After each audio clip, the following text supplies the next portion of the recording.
I'm Ken Bridges, ex-Royal Australian Navy.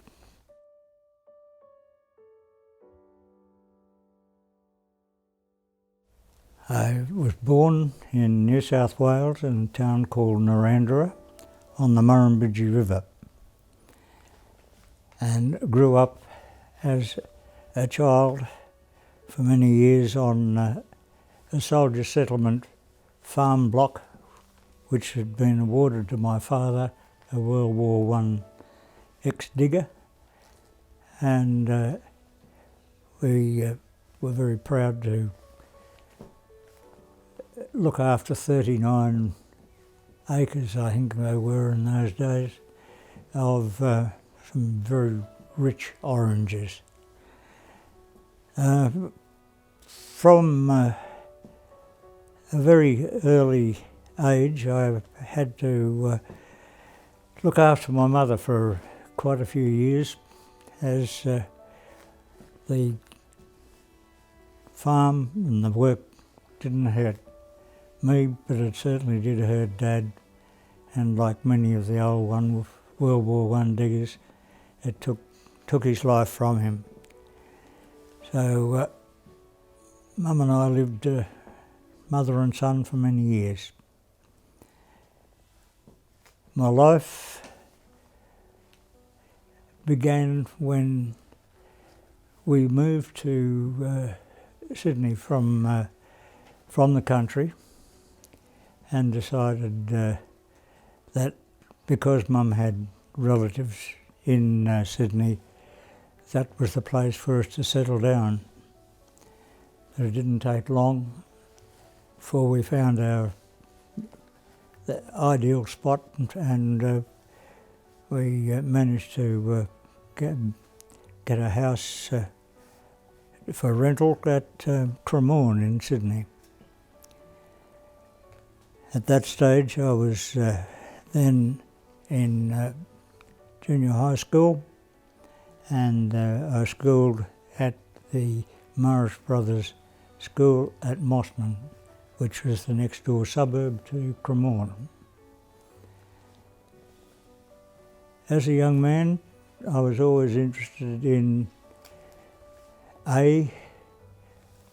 scouting, Boy Scouts, and as fortune had it, I lived next door to a very dear friend, Barry Bonetti, who had the same idea, and both Barry and I naturally got mixed up with the Scouts, and because his father was a sea captain, it had to be the Sea Scouts, and that was the beginning of the rot. So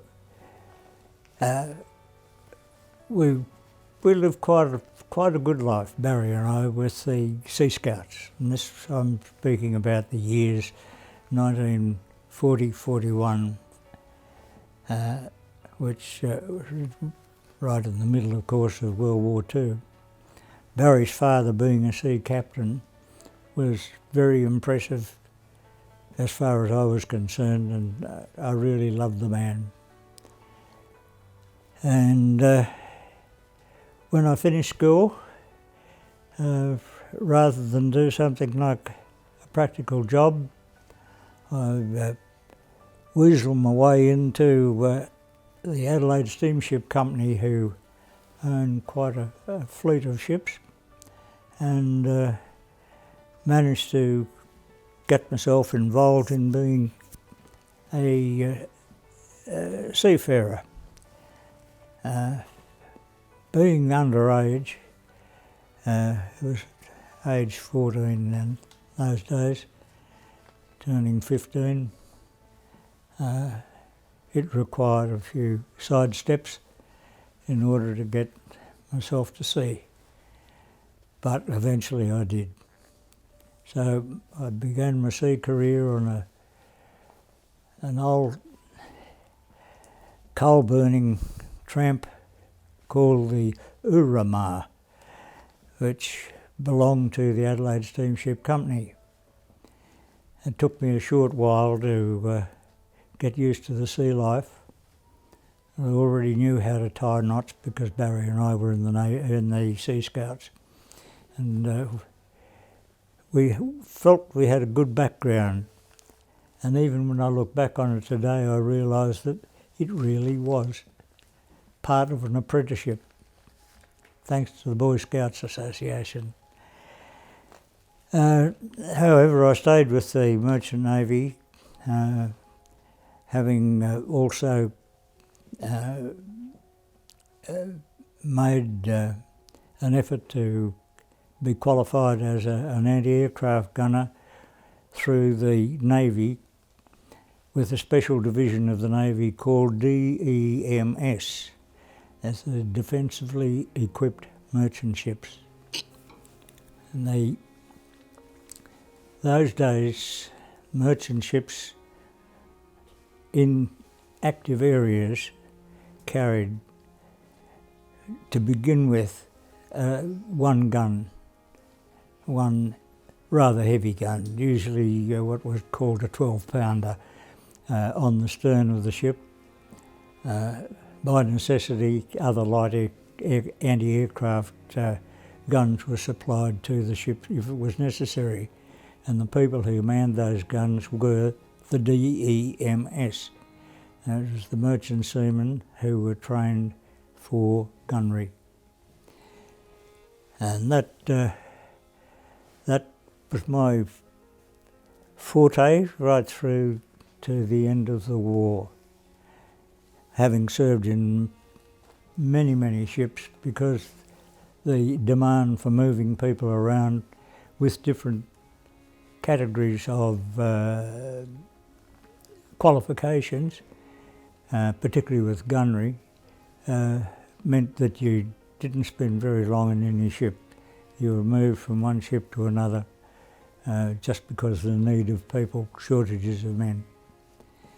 I spent the years from 43, 44, early 45 in some fairly active areas around the Pacific and Indian Ocean, in a whole series of ships, all short terms. At the peace, the arrival of peace, we had the opportunity to either remain with the merchant service or go our own way. However, the Navy also suggested that it would be handy if we had a look at the Navy for a couple of years too. So I took the option at the end of the war of joining the Permanent Service Navy. I signed up for a 12-year stint with the Navy. And from there, quite a long life. A lot of things to do. I had to initially do what they call new entry training. That was to be sent to the Navy base in Flinders in Victoria to learn all about the Navy, ships and sea, and become a sailor again. That didn't last for long. It was only 6 weeks, and someone said, well, I think you'd probably be better off on a ship than out here. So I was drafted to a very, very active ship, the HMAS Shropshire. The Shropshire was a big carrier, a big cruiser, and she was a ship that had a lot of potential to do anything that was really required for peacetime, because it was so well equipped, and with a crew of some 900 odd men, there was plenty of people to do the work. On joining the Shropshire, I was approached by one of the officers who said, were you ever involved with navigation in your sea time with the Merchant Navy? And I explained, yes, that I had wanted to study for a second mate certificate, but I didn't have the time and I didn't stay, so that was it. And he said, "Do you know much about chart work?" I said, well, I did a lot of chart work. And he said, "Good, you've got a job. You are now my yeoman." So I became Lieutenant Commander Mesley's yeoman on the Shropshire. And I was the only ordinary sailor that had the freedom of the chart room and the bridge. And it was a very interesting job. Very long days and plenty of activity, but at least I didn't have to sleep in a hammock. I had a bed up in the chart room. The early days of occupation in Japan were very, very interesting. In particular, the Australian services, Army, Navy and Air Force, who were mainly around the inland sea area in cities like Kure, Kobe and of course Hiroshima. And it became a very intense job to deal with people for simple things. And I must say I was very proud to see the way that the average Australian serviceman treated the Japanese during that occupation period, because you could well imagine, as I say, we were in the area of Hiroshima, and when we saw what Hiroshima looked like, we could fully imagine the enormity of the tragedy that all of these people had been through. So it was quite a good operation to go through Hiroshima. We also had quite a fair time at Nagasaki, which of course was the second bomb. And I don't know whether it was the fact that we were seen to be trained to put up with what the atomic bombs had done, that as a ship we were sent to both of those as part of our duty. But it was a very interesting time to be on the ship, and particularly with a little bit of background of the war. It made you feel appreciative for yourself, for your shipmates, and for the people who you had now been given the task of looking after.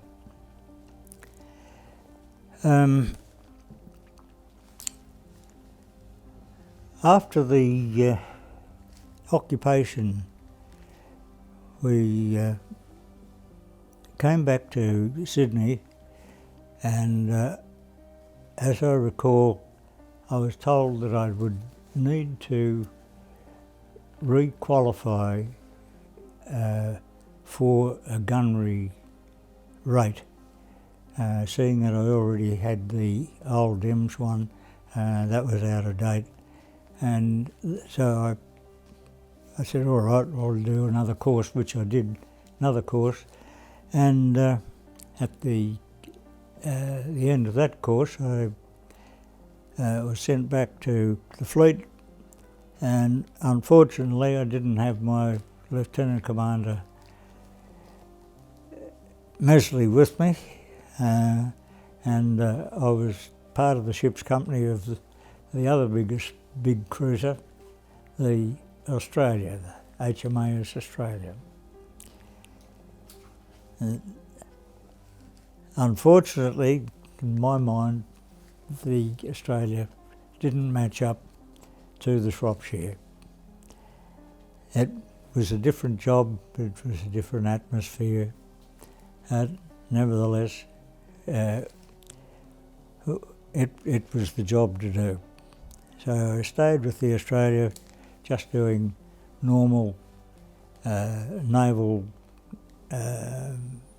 manoeuvring and training, mostly in the Australian coastal area with the Australia, particularly training, as it became a period where national service was about to be introduced, and so she was one of the places where national service naval people had to be trained.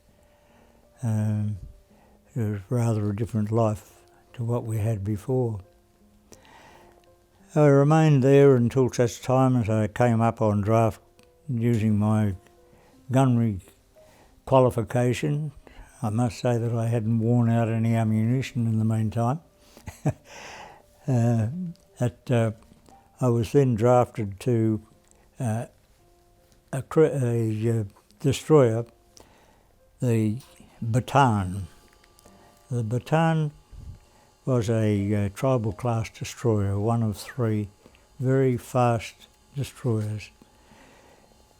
And she was named Bataan in lieu of the name that she should have received as Kenai,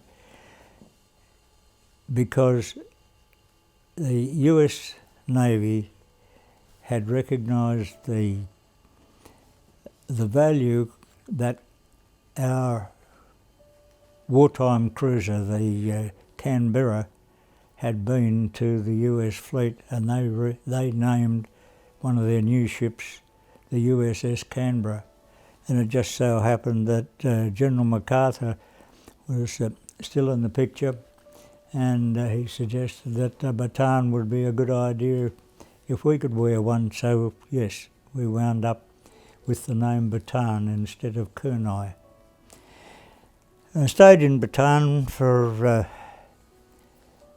just probably about 18 months, and she was always given active jobs, peacetime active jobs.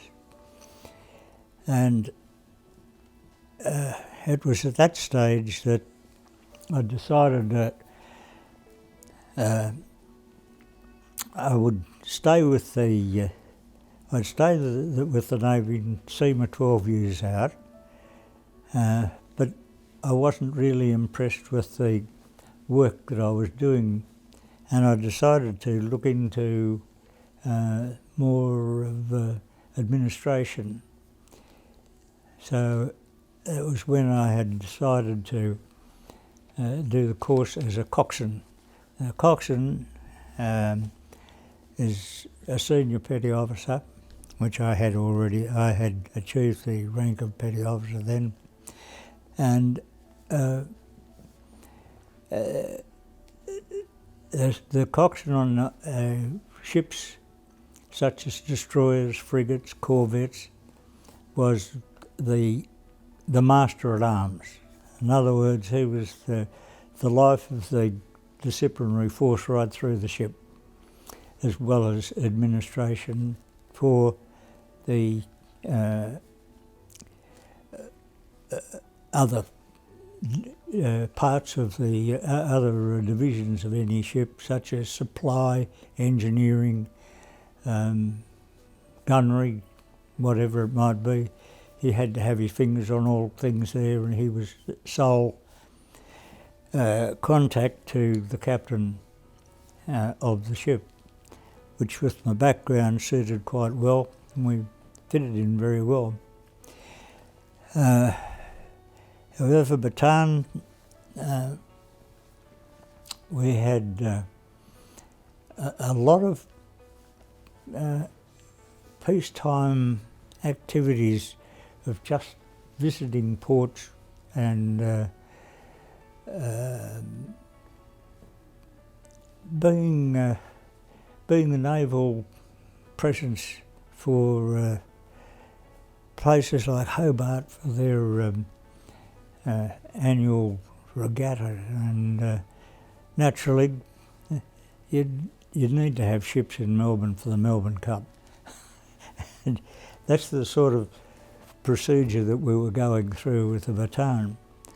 And then it was decided that with baton we had to do a little bit of sea time with the necessary situations to deal with a destroyer at sea. So I was handed a second petty officer to bring up to coxswain level, ready for his move to the coxswain's division. And during this time, with the aircraft carrier it wasn't the Sydney. Anyway, we were doing exercises on the New South Wales coast with an Australian aircraft carrier, and we were called to do a fuelling at sea exercise, which means to say that both ships travelling in the same direction with your aircraft carrier supplying oil to the smaller ship through a series of exercises that you do. It wasn't the sort of weather when you should be doing this sort of thing, but that was considered as being part of a real good exercise because it was bad weather and hard work. So my off-sider that I was training was given the job of looking after the steering, which incidentally the coxswain did in difficult circumstances. That was his job. Action station actually was at the wheel. So I had him at the wheel and doing other work. And with the bad weather, lo and behold, big sea, up came the baton, swept over the side and bashed straight into the aircraft carrier, side on. And when you slide down the side of an aircraft carrier, it does quite a lot of damage. The bits that we lost were incredible. So that was virtually the end of the story for HMAS Bataan. Fortunately, no injuries, which was great. But I witnessed every single scratch that we had, because had I been on the wheel, I wouldn't have seen it. And I don't suggest for a moment there was any fault of anyone. It was purely and simply bad weather. So when we got back to Sydney, very shortly after that, it was decided the baton was finished. She was going into retirement. And lo and behold, we had a brand new destroyer that was just finished being built at Cockatoo Island, the HMAS Tobruk.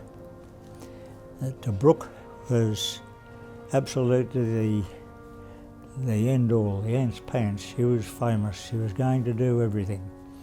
And seeing that the Baton's crew didn't have anything much to do those days,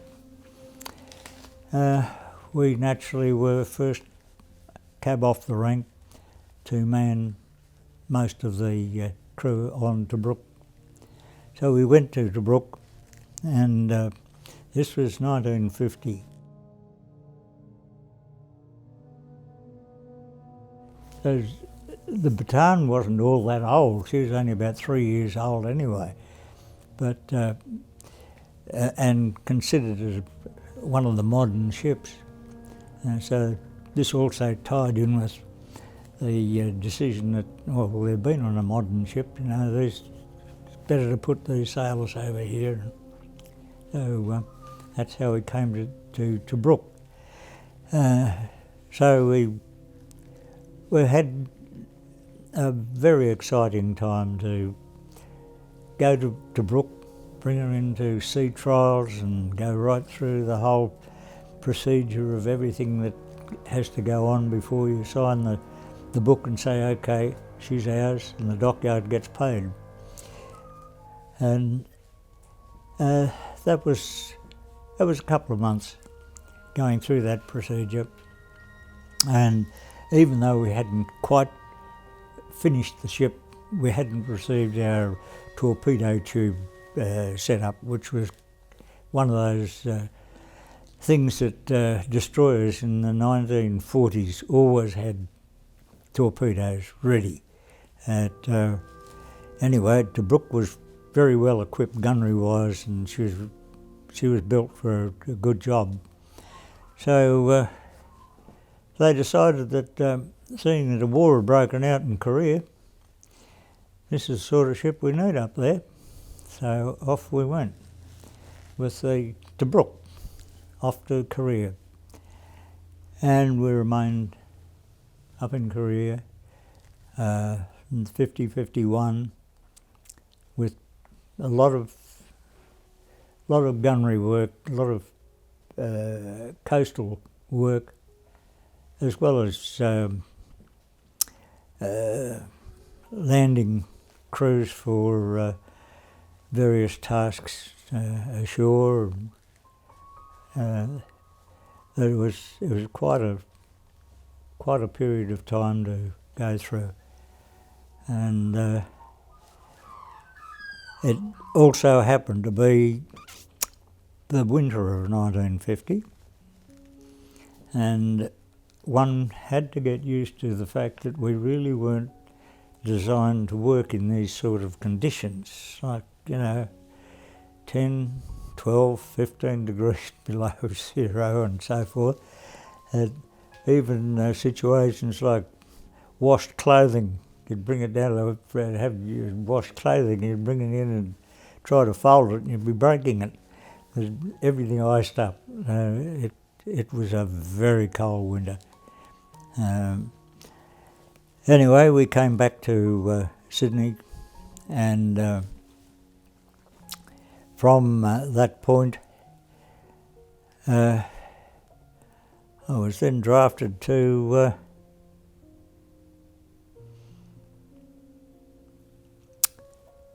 I think it was back down to Flinders to do. In those days they used to like to make sure you knew what you were doing, that if whatever course you'd done, they'd do it again.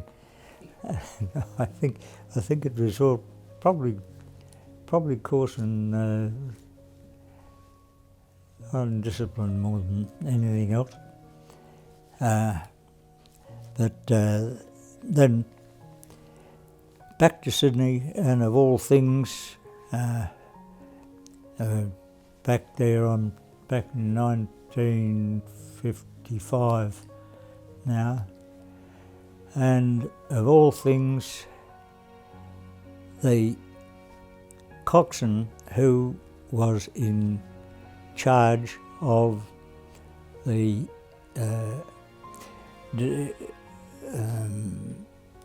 military correction camp in Liverpool outside Sydney had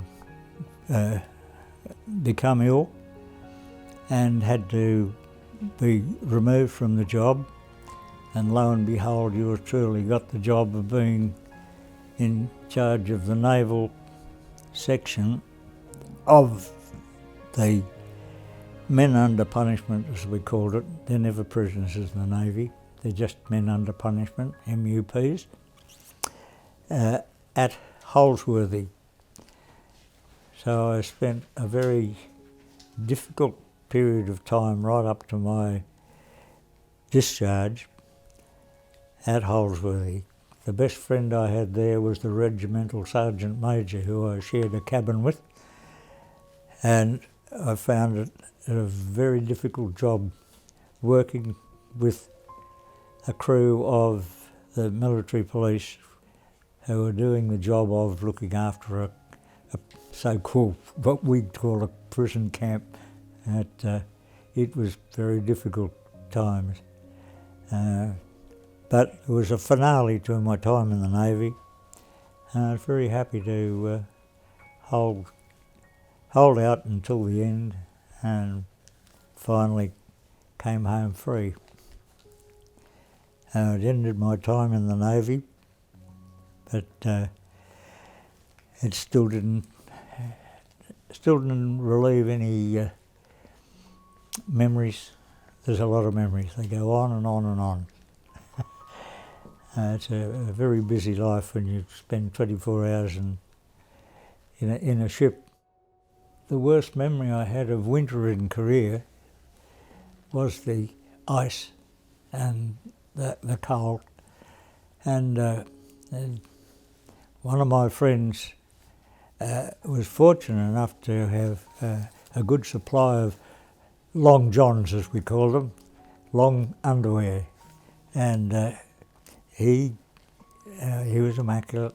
He used to wash regularly. Anyhow, one afternoon he came back into the mess with his long johns and holding them there, and they were as stiff as a board. He said, "Ha ha ha, take a look at this."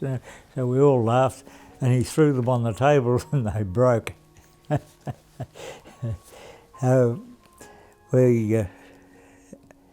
Digby was his nickname, but he was renamed Broken Pants or something like that. Had to wear the name for the rest of his life. They're the sort of things that you don't expect. When it came to any incident of note, or if it was an unusual situation, and it referred to something as far as sea was concerned, ships, news travelled very, very rapidly with a footnote on, keep it to yourself. Pass it on to your shipmates by all means, but no, that's as much as you need. You don't need to do that. With that, Darwin was before my time.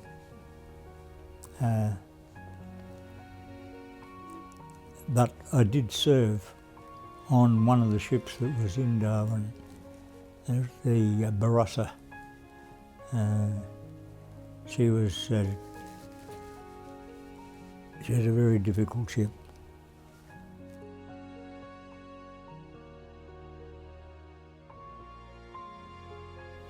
I was in Sydney. It was before I went to sea. Not too long before. For both of the raids on Sydney Harbour. One in particular was, as I recall, an aircraft which did absolutely nothing except fly around the place, and it was identified from everything that they found out about the situation after the event, that it definitely was not one of our aircraft. It had flown over Sydney. Shortly after that, I don't know how long shortly after, but it wasn't all that much longer, that we had the submarine raid in Sydney. And as I say, I was in Sydney when all of that happened.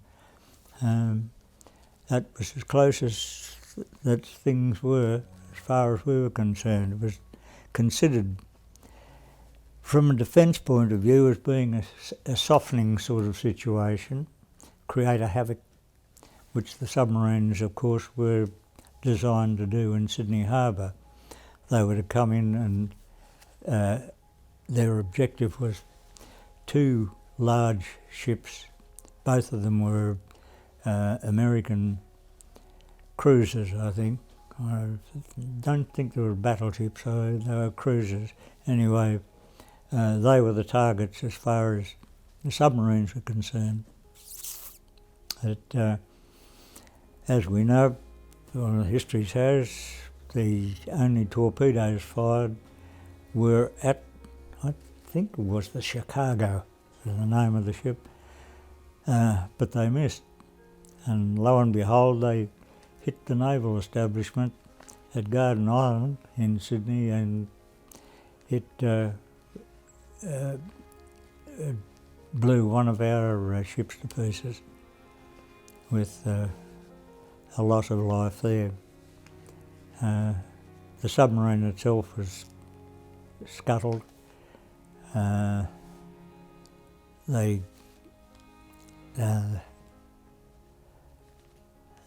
don't think none of them got out of the harbour anyway. When you say the beach is just north of Newcastle, yes, we were aware of that at that time, that it was a likely landing spot, because north of Newcastle, at that, just a little bit past that point, is or was the BHP Steelworks, and that was something that they did want to get at. But Australia was under threat, there's no doubt about that. They had the fleet, but got stopped. That's the price we paid for stopping them coming down with the fleet, with the Japanese fleet, was the loss of the HMAS Canberra, and she was a county class cruiser, same as Shropshire in Australia, and she did a marvellous job, and she was highly regarded for the task she did. And as I said before, America decided to name a ship Canberra because it was just such a big relief to them, and it stopped the battle. She was definitely a key ship in stopping the battle. We were there several different tasks that we were given. They have recovery parties going ashore in Hiroshima particularly, there'd be a specific objective looking for some particular situation, or there'd be an objective, whether it was relating to civilian population, or whether it was, why was this happening, or how did that happen, why didn't that. These parties used to go, they call them parties, they went ashore in groups of probably 10, 12, with specific instructions in one place. But in Hiroshima, you didn't have to be a tall man to see far. You could see everything. It was flat, except where the bomb exploded over the top of the target. And to this day, of course, that stands as it is. Hiroshima was just non-existent. Nagasaki, on the other hand, was quite a bit different because it was rather mountainous, and there was a lot of maritime damage sustained with the bomb there. The city itself, yes, it was wiped out too, but it was a different situation altogether, Nagasaki and Hiroshima. The atmosphere, generally speaking, was they were welcome. However, we were well aware that there was a strong feeling in this huge population of the support for the war. They didn't like being beaten, in other words. So there was that underlying situation. Our task was to virtually brighten people up, make sure that we could see the problems they had, and if possible cure the problem or get somebody else to rectify whatever it was. So, but there were very few incidents that I'm aware of where there was any confrontation. I do believe, I never witnessed any, but I do believe that it was something that occurred, particularly in the big cities, because people were unemployed and without housing and all these sort of things. It was plenty to remind them that, no, this is the cause of it. That by and large, there was a pretty good acceptance by the Japanese population for the occupation force. As far as Tokyo Rose was concerned, everybody had their ears to the ground to find out what she was saying next. We were very pleased that wherever we happened to be, that we weren't in the popularity poll. We weren't being spoken about anything to do with Tokyo Rose, but it was a name that certainly circulated. It was rather humorous more than anything else. It wasn't intended to be that way, but it came out that way.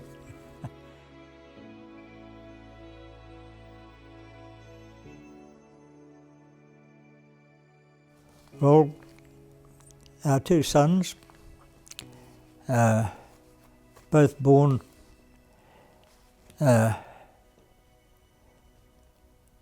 18 months, and they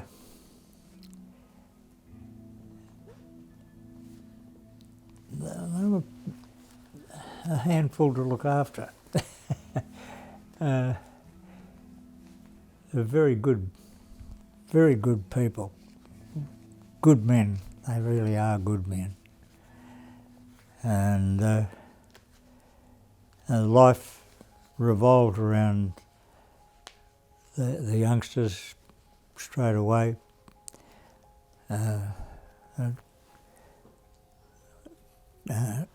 Chris and I had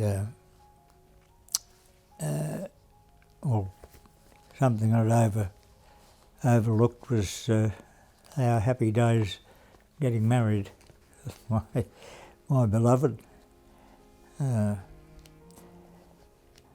We'd been boy and girlfriend for a long, long time, and it had to be a good solid one because I wasn't always at home. And when our sons came along, it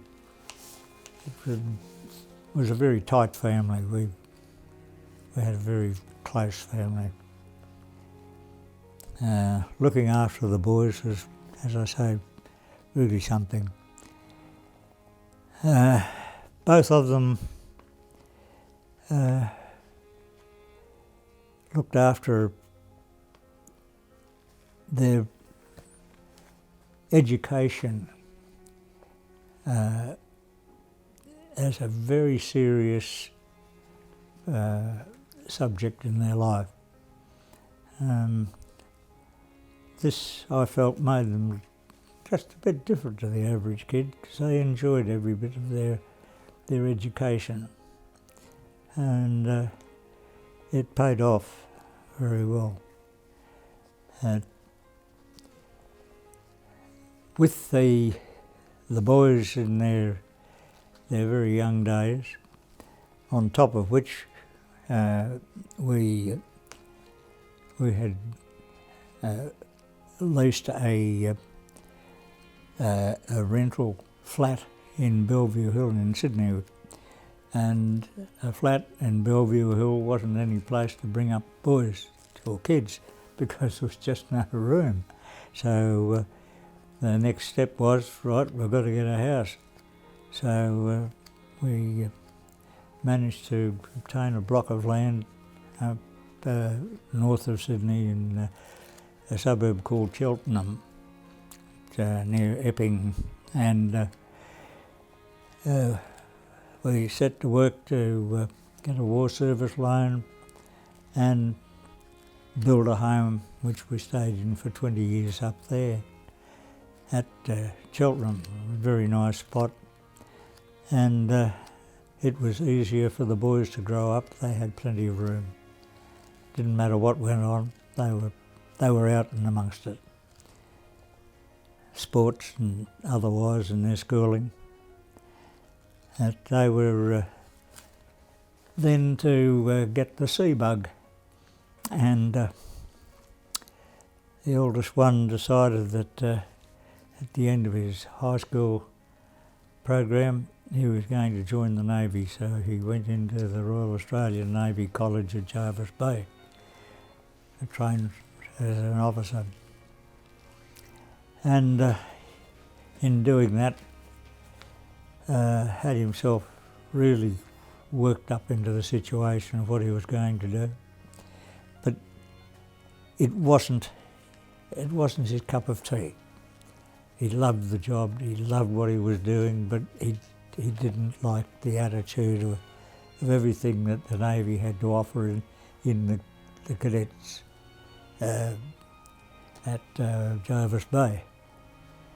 So he applied for discharge, and he must have remembered something about me going to the shipping company to find a job many years before, that he did exactly the same thing, and he landed himself a job straight away and he was back at sea. And they were quite welcoming, they were quite happy to welcome him into the merchant fleet because it had a good sounding as far as the Navy was concerned. He was ready-made to be a junior officer, and so he was off to sea. The younger son, John, as I say, 18 months behind Rome, he decided to leave the Navy, leave school and take a look at the Navy too, because it wasn't bad, and he was very keen on trades. So he applied for Navy, and he was granted, he was given a job in the Navy, or joined the Navy, and he trained in the shipwrights area, which suited him down to the ground. We spent many seafaring days together, then the three of us. We all had the sea to talk about. Chris would be the only one that got seasick. She had to listen to us. We had a wonderful time together, and even to this day we still have so much that we look at and recall.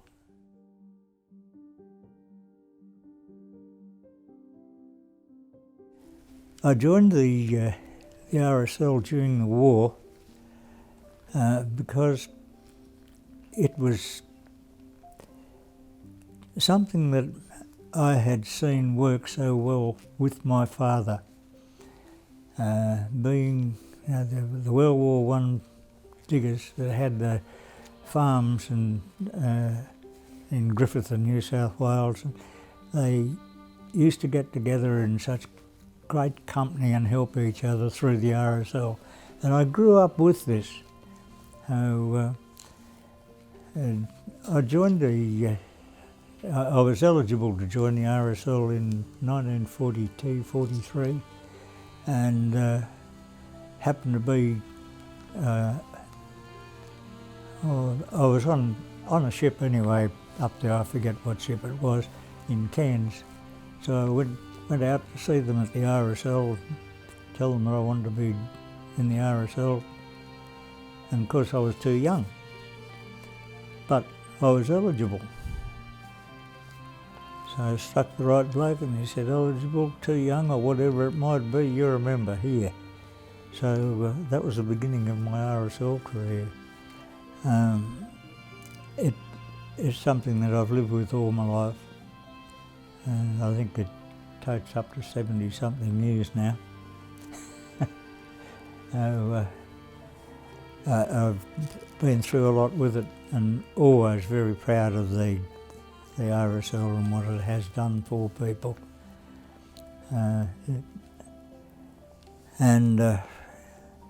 I've been very fortunate. I've been honoured with 2 RSL honours, a life membership, and also one with the Meritorious Medal.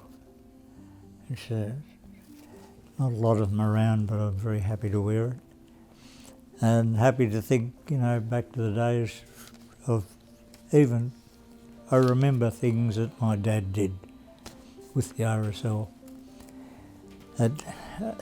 I have a long, long story. I'll be the longest member of the family in the RSL. Fortunately, I'm still alive.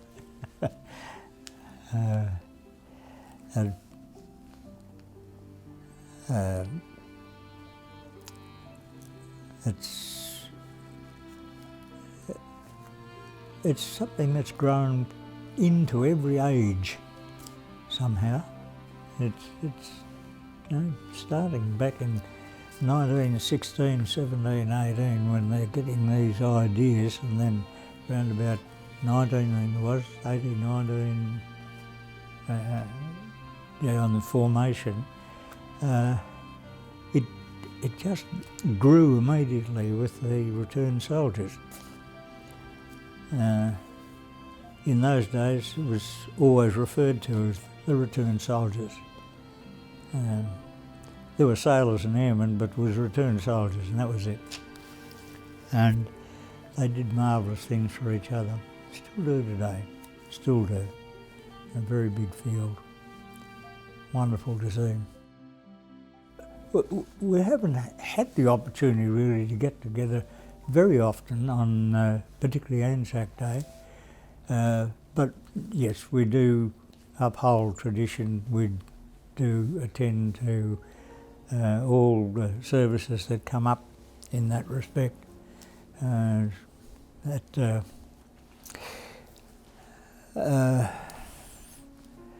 Neither Graham or John have been able to continue with RSL because of the nature of the work and situations they're in. It's been purely and simply something that has stayed on my plate all along.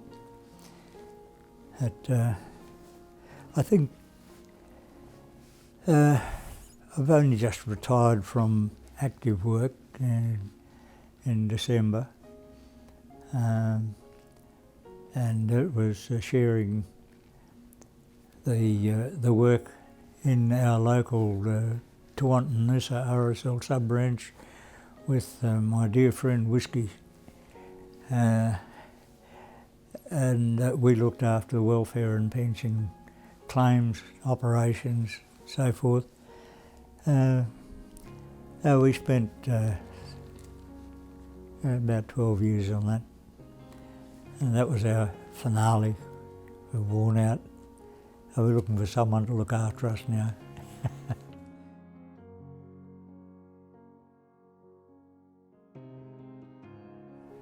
Yes, I think it is very important to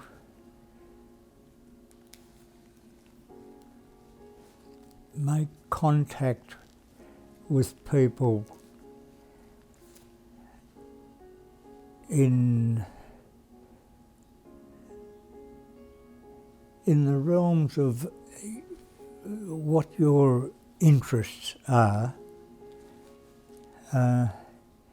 and put a lot of effort into friendship.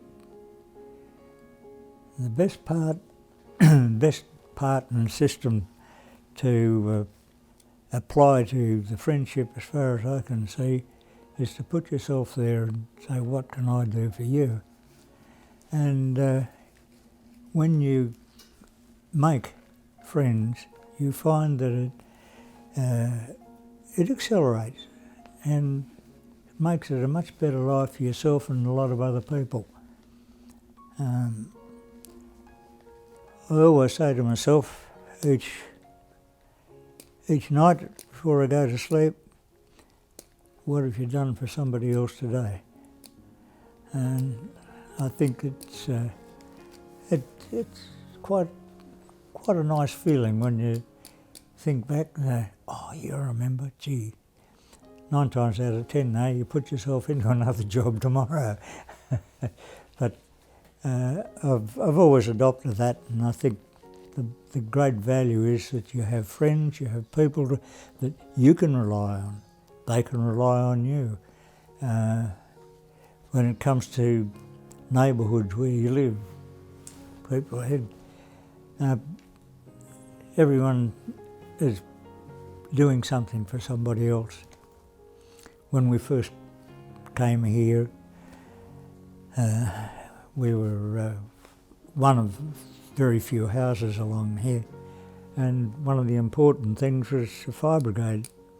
So I started off knocking on the doors and saying, what about it, what about it? And to this day we've got a very, very efficient fire station down here.